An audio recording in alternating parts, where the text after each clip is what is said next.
Esto es Teoría del Poder, el fascismo en el pensamiento político. Es irónico revisar cómo en la actualidad, durante el siglo XXI, se estigmatiza a la palabra fascismo como si fuera una palabra absolutamente mala.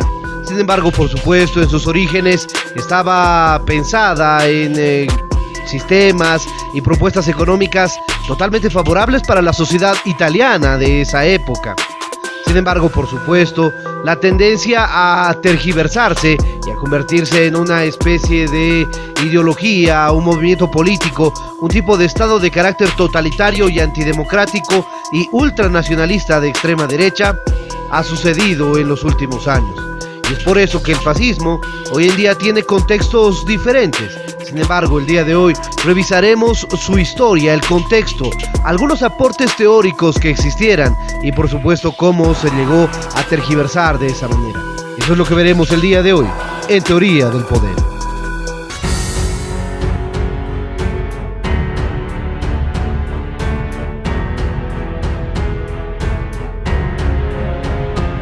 El poder y la libertad, los principios y anhelos humanos que han marcado la historia y marcarán el futuro de la humanidad.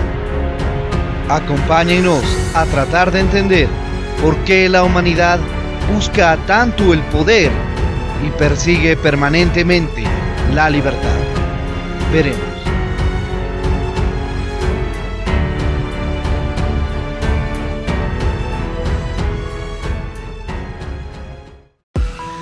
El pensamiento fascista.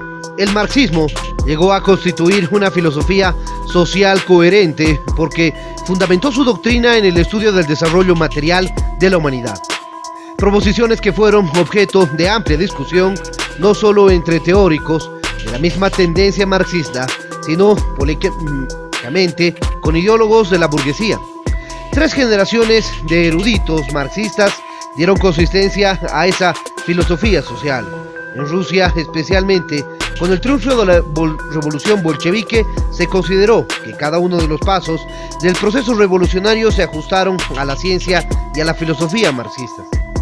En cambio, la ideología fascista, de la que derivan el nacionalsocialismo alemán, el falangismo español, el corporativismo portugués, está formada por proposiciones inconcretas planteadas expresamente de esa forma. La ideología fascista carece de toda belleza íntimamente de esa forma. El estilo de sus escritores es abominable, las construcciones confusas, las consistencias son bastante nulas. Toda declaración surge y procede de la situación inmediata y se abandona en cuanto a la situación cambia. Existe una relación oportunista de proyecciones solo inmediatas entre las doctrinas fascistas y la realidad.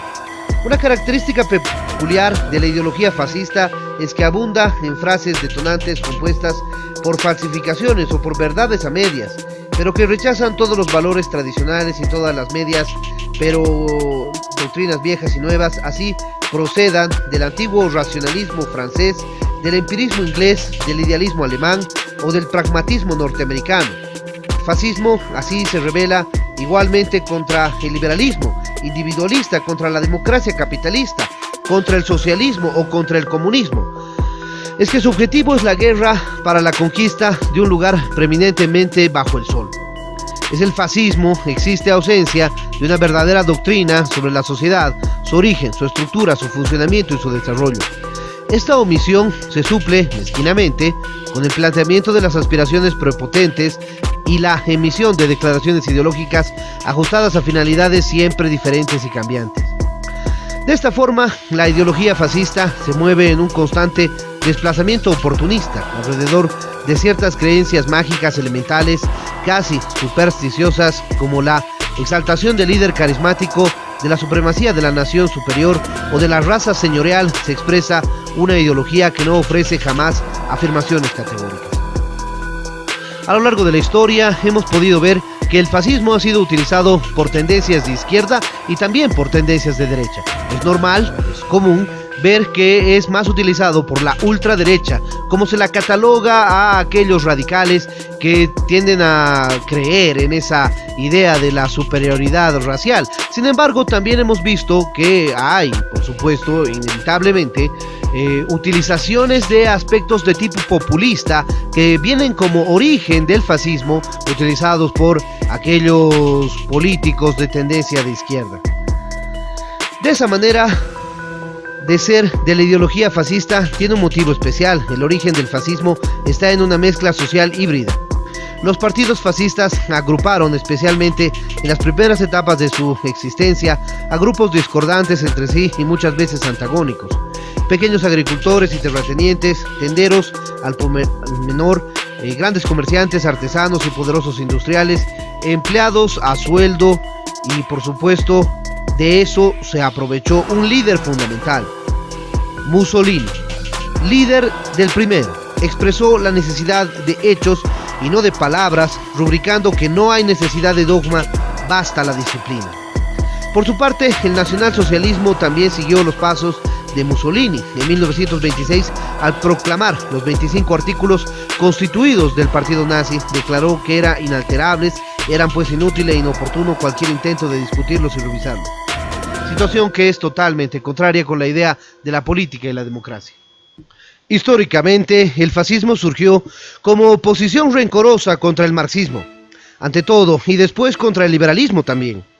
El marxismo proclamó que las formas políticas son reflejo de las relaciones económicas. El fascismo estableció que el Estado es el único director y armonizador del sistema económico.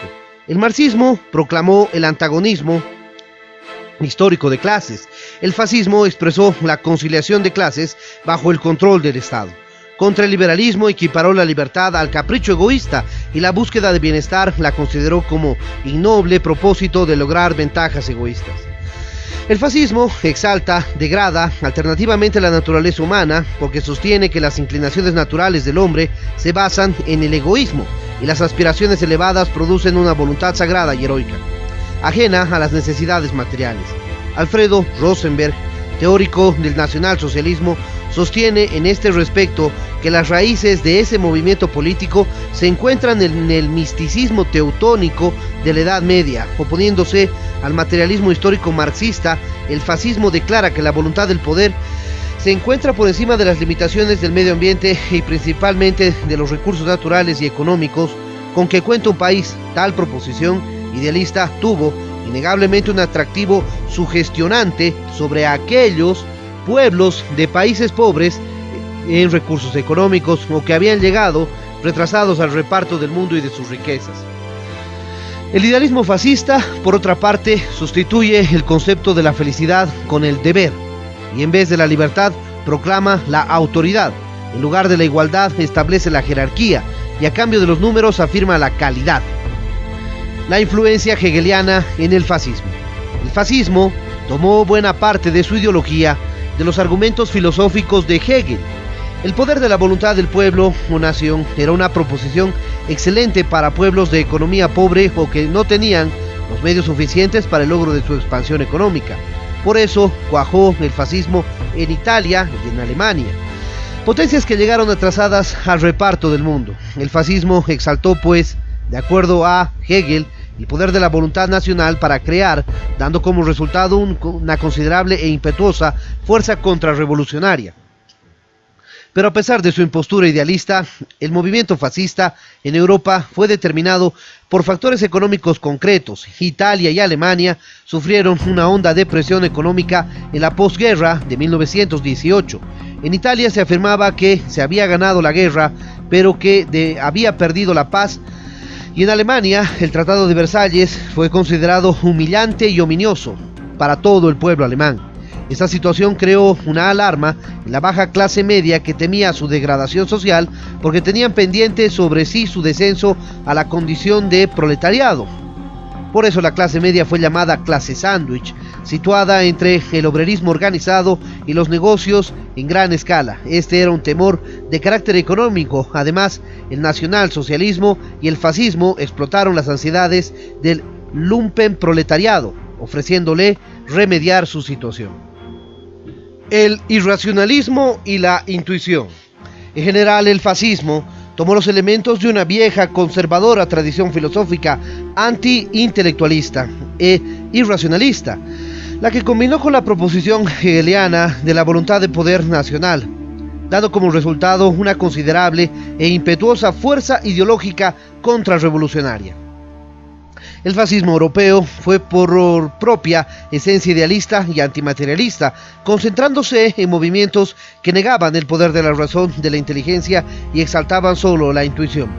Por esta posición contribuyeron con poderosa influencia las ideas de los filósofos Schopenhauer, Nietzsche y Bergson, quienes coincidían en negar valor definitivo a la razón y proclamaban que las raíces de la convicción se encuentran en alguna experiencia no racional, ya sea la intuición mística, el impulso de la voluntad de potencia y la apetencia instintiva de las fuerzas virtuales. Las ideas de Schopenhauer.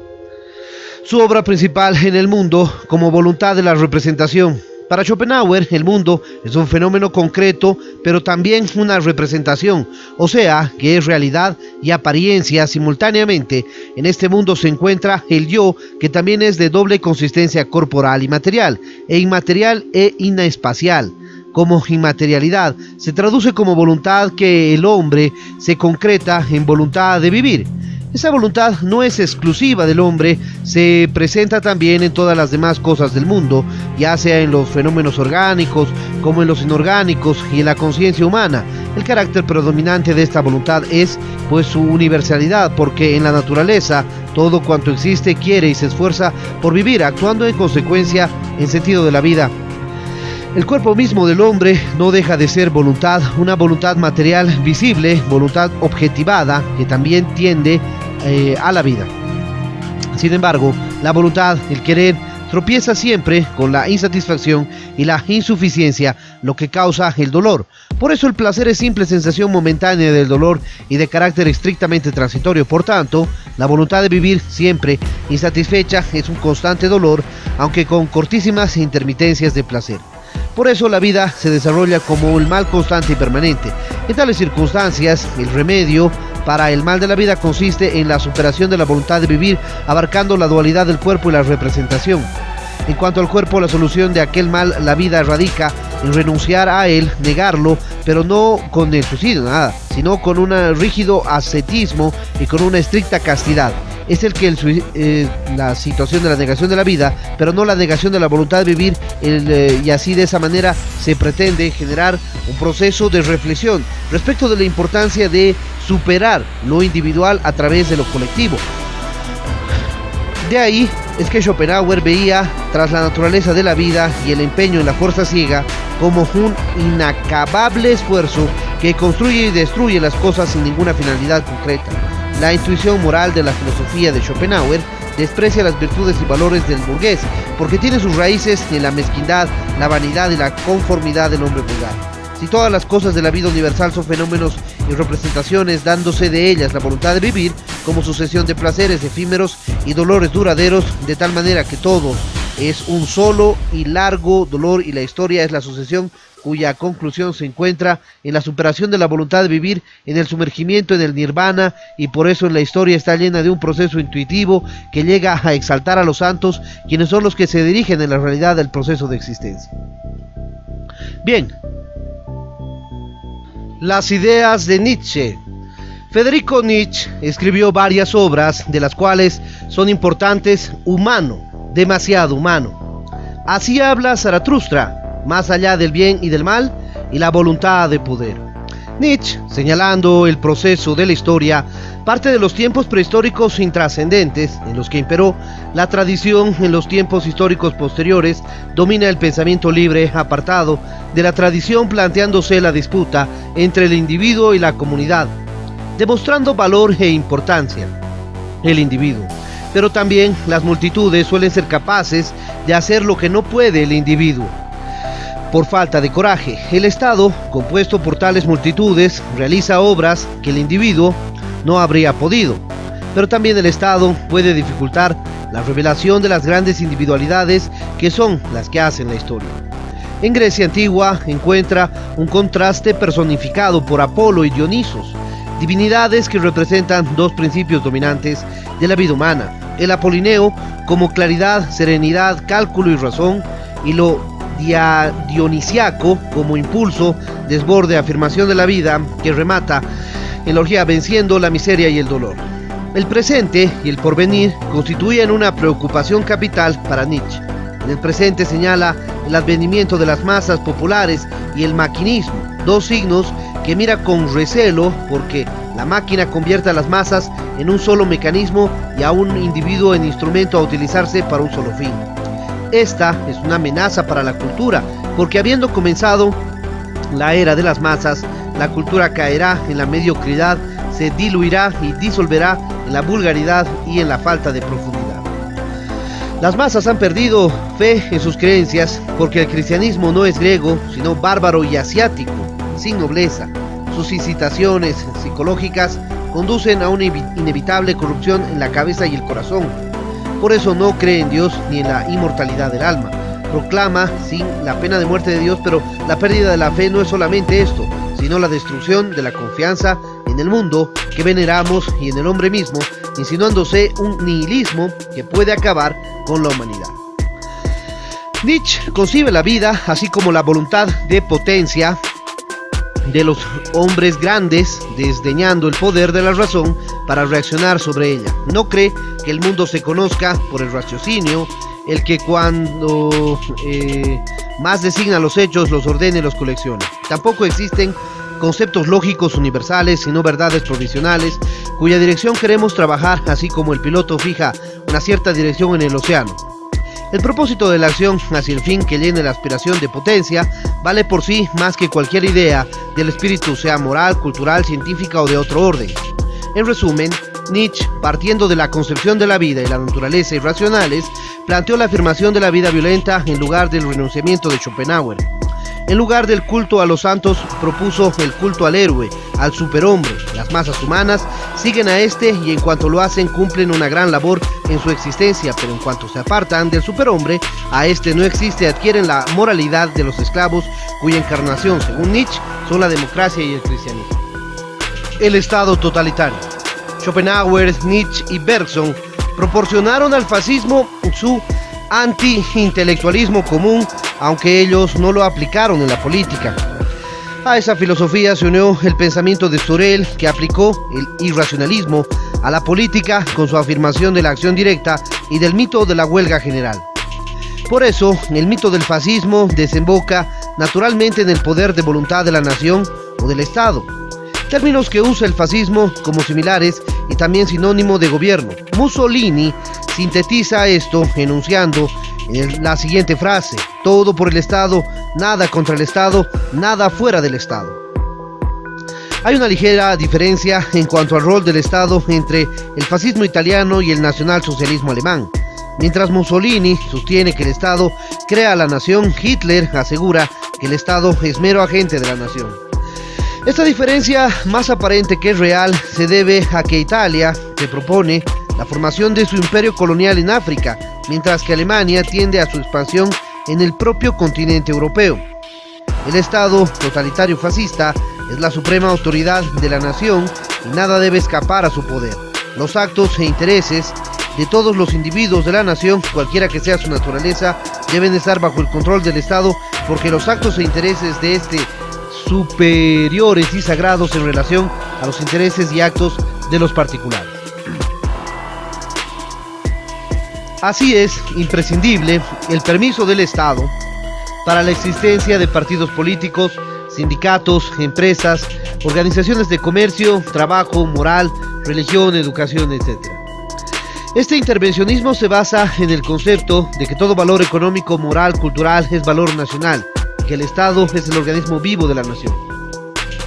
Prácticamente en Italia, Alemania y en los otros países que conocieron el fascismo introdujo la dictadura absoluta del poder ejecutivo, encarando en el líder del partido sobre el parlamento, los tribunales de justicia y el pueblo.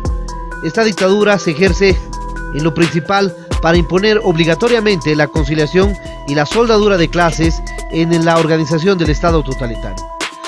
El Estado totalitario fascista, todo el poder se concentra en el líder, que es la personificación del Estado mismo. Cualquier proposición distinta alejada de este enunciado era un sabotaje deliberado al régimen fascista. Por consiguiente, el Estado totalitario era un orden de dominación por una parte y una forma de comunidad popular por otra. El Estado totalitario fascista es antidemocrático, porque la democracia, al establecer la igualdad inmoral entre gobernados y gobernantes, trataba de destruir la autoridad absoluta del líder. El liderazgo carismático. El fascismo proclama la necesidad de un partido único que constituye una élite escogida de ese partido. Es dirigido y conducido por un líder o jefe supremo de naturaleza carismática, teniendo en cuenta que el carisma es la adoración del hombre por el hombre. Este líder en Italia es el Duce, en Alemania es el Führer, en España el caudillo. El principio que se alega para el liderazgo carismático es la convicción de que la naturaleza humana intuitiva e irracional requiere de una autoridad personal y no institucional. Para el gobierno basta la intuición de los raros y grandes espíritus, que no es necesario que sean eruditos ni teóricos, sino psicólogos prácticos y organizadores. En ese sentido, la soberanía, según el fascismo, no es popular, sino estatal. El liderazgo, consecuentemente, no es el delegado por el pueblo, y la autoridad siempre significa rango, siendo válida contra la voluntad del pueblo, porque no es el pueblo quien concede la autoridad, sino que únicamente la reconoce. Este principio de liderazgo implica en la organización del Estado una pauta que opera de la cúspide de la base y no al revés, como en la democracia, que domina en todas las organizaciones políticas y sociales. Es que el liderazgo en el fascismo supone la jerarquía y la autoridad que se ejerce desde arriba hacia abajo, exigiéndose la responsabilidad en sentido inverso, o sea, de abajo para arriba. Porque en las masas no hay opinión, sino mero fanatismo, principio que justifica el empleo de la hipnosis y la sugestión colectiva en grandes dosis mediante la sistematización de la propaganda y el terrorismo sin límites. A quien no quiera convencerse voluntariamente de las verdades ideales fascistas, hay que convencerlo con la cachiporra, el aceite de ricino, el campo de concentración o finalmente el paredón. Eso era diferentes mecanismos de presión social y hasta de violencia que utilizaron siempre por parte del fascismo. La necesidad del mito en el fascismo. El fascismo realizó una combinación de la tradición hegeliana en la medida en la que ésta era nacionalista, predicando la abnegación ante las exigencias de la voluntad nacional expansiva y de la filosofía de Nietzsche y Sorel, en cuanto propagan el derecho de los fuertes, de los raros grandes espíritus, porque son los únicos capaces de dirigir los destinos de una nación y disponer de la vida y las energías de sus masas humanas. El fascismo elogia de esta forma la costumbre y la historia, alternativamente con el trastorno y la violencia, considerando a los dos primeras como integrantes del factor conservador y a estos últimos como los factores creadores de la historia. La costumbre y la historia son caracteres de los secuaces de las masas que solo tienen indistinto gregario. El trastorno y la violencia son virtudes del líder, del jefe, del conductor que arrastra en pos de sí a las masas multitudinarias. La ideología fascista deviene así como una ideología del mito. Este es siempre como la antigüedad, la creación de situaciones fabulosas, fantásticas, pero cargadas de seducciones y de sugestión hipnótica para paralizar la voluntad de las masas y arrastrarlas sumisamente hacia las proposiciones del fascismo, llenas de seducciones, vacías de contenido, asible y humanamente aprovechable. El mito es la venda deslumbrante que conduce a las masas en un gesto espontáneo hacia su propio sacrificio, su esclavitud, su despersonalización. De esta manera es necesario, mejor dicho, es imprescindible al fascismo crear el mito para que las masas obedezcan obsecuentemente al líder y se sometan sin protesta ni resistencia a la vigilancia estrecha del partido. Mussolini dice cínicamente a este respecto que no es de ninguna manera necesario que el mito sea realidad. Basta con que constituya un acicate, una esperanza ilusoria y una acendrada fe en la magia del líder. El mito nacional y el mito racial. Con tales planteamientos, la ideología fascista creó en Italia el mito de la nación o Estado, en Alemania el mito de la raza. En estos aspectos, la ideología fascista fue intolerante y se declaró infalible, constituyendo más que un apoyo intelectual para el conocimiento, un instrumento emocional y sentimental para imponer la voluntad nacional, eliminando todo escrúpulo moral y humanitario. En Italia se impuso el mito de la nación o el Estado en sentido de la restauración del Imperio Romano, considerando que el liberalismo y la democracia y la Revolución Francesa realizan la culminación de un largo periodo de decadencia humana que se inició con la caída del Imperio Romano y la afirmación del individualismo germánico en la multiplicación de los estados particularistas de la Edad Media. El Estado fascista, fin y no medio, es lógico con su propia concepción cuando niega al hombre todo valor en sí y lo limita a la condición de un mero instrumento del Estado. La realidad de la idea moral que tiene frente a sí a los hombres egoístas y propensos del atomismo social es el Estado.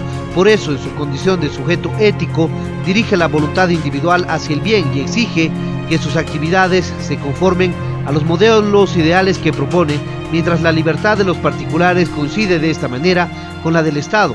Los individuos están protegidos, pero cuando osen enfrentarse con la libertad del Estado, éste los destruirá.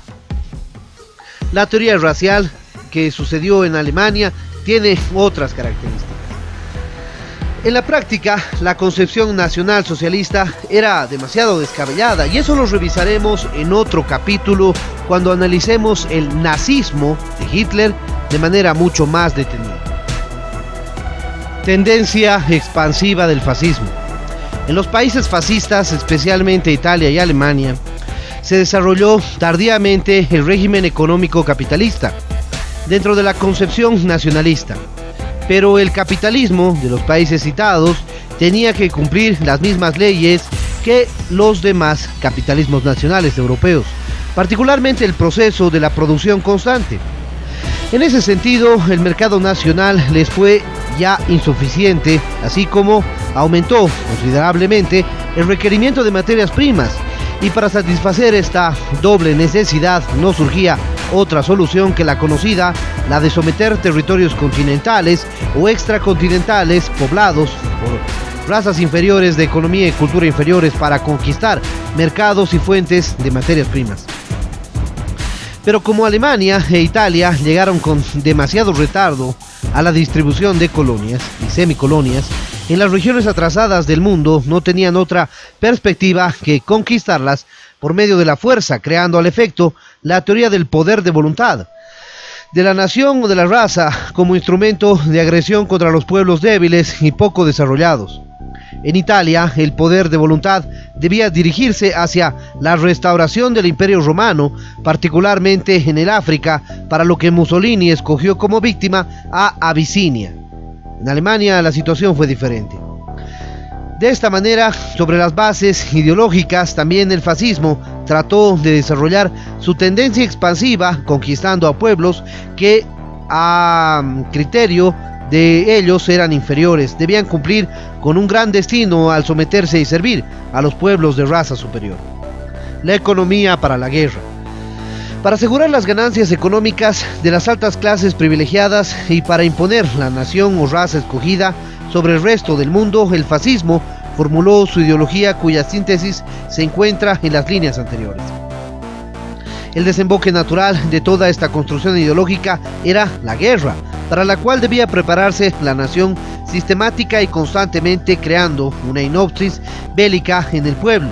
Toda la organización del Estado totalitario devino así como un gigantesco mecanismo para desatar la guerra en cualquier instante y para ganarla desconociendo los derechos de los demás pueblos y sometiéndolos a un proceso de terrorismo jamás conocido en la historia de la humanidad.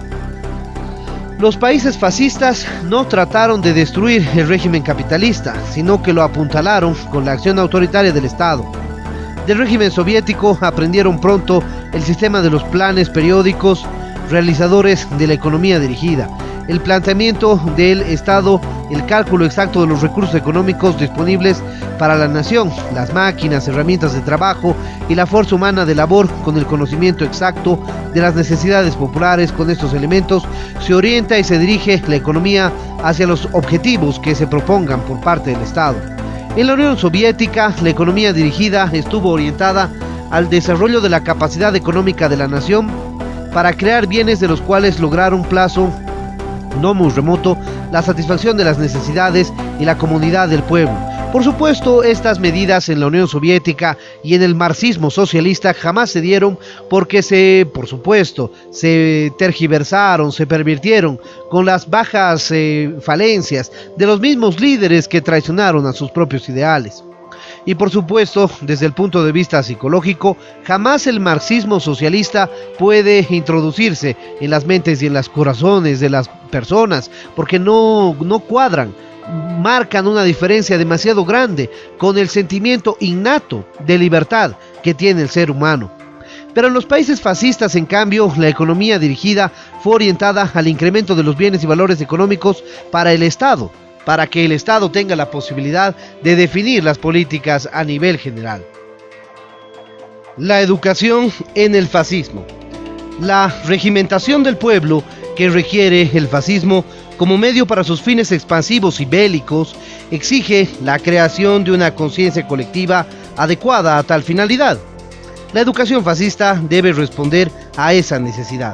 El adiestramiento de la niñez comienza desde la cuna, siendo el propósito fundamental y persistente imbuir en la mente de los niños y adolescentes y la juventud la idea de la superioridad de la nación o la pureza o fortaleza de la raza. La educación fascista persigue así dos objetivos fundamentales: 1, robustecer el cuerpo; 2, formar el carácter, y solo excepcionalmente y en el último término contempla la formación intelectual del individuo.